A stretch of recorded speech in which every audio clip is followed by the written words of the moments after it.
from a teacher who had heard from another teacher who had gotten an email about somebody who had heard something at a meeting where it was actually possible for you to get in trouble for using videos in the classroom. I would like to have been able to know, well, what are my rights here? Sometimes I had an awareness that I might have been doing something I shouldn't have been doing, but I was able to just kind of push it out of the way. And fortunately, I didn't get those fingers slapped, but teachers are.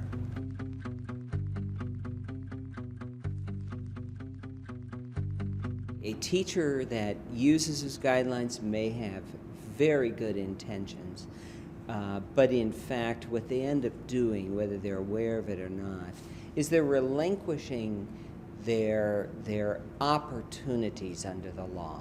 The opportunities under fair use are flexible so that we can adapt the standard of fair use to meet changing needs, changing technologies, changing materials, changing circumstances. The so-called fair use guidelines on topics like photocopying and off-air taping are rigid, conservative, outmoded interpretations of the law, not the law itself.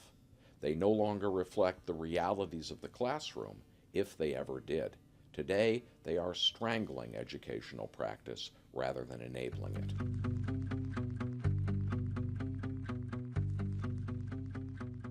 The specific exceptions that copyright law provides for teaching are too few and too narrow to cover many common and important educational practices. So to do their best work, teachers also need fair use. Documentary filmmakers defined what they meant by fair use. And now, using their code of best practices, they are able not only to lower their costs, but to make better work. What constitutes fair use depends on the situation. Broadcasters and journalists understand how the doctrine applies to them, and so do documentary filmmakers. Now the media literacy community is figuring it out, too. They've come together to create what teachers really need, not a rule book, but a code of best practices to guide them and their students in making their own wise decisions.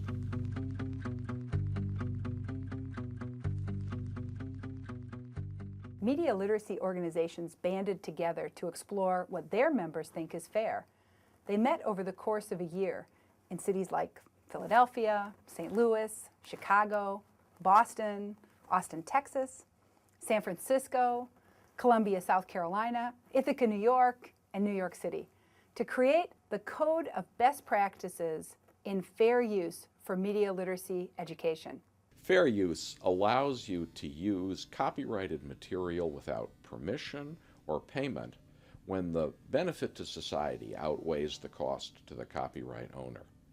Fair use helps to prevent copyright from becoming a charter for private censorship. Fair use is flexible and dynamic.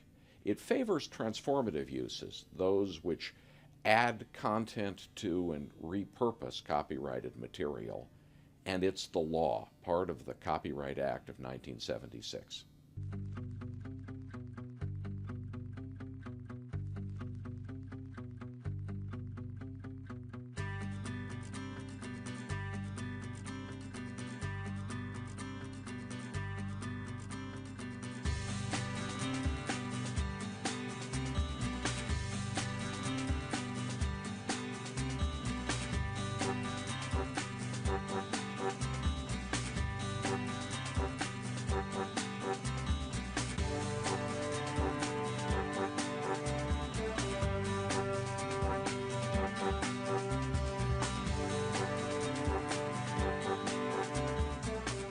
Teacher, as a student in a media class, as someone who had a teacher who was a student in a media class, if you know someone who looks like a teacher, doesn't matter, go to them, talk about fair use, talk about why it's so important, talk about what kinds of things can be used in the classroom, should be used in the classroom. If it's not a part of fair use, why isn't it a part of fair use? Educators need to be able to claim their right to use fair use, and we need to teach it to our students.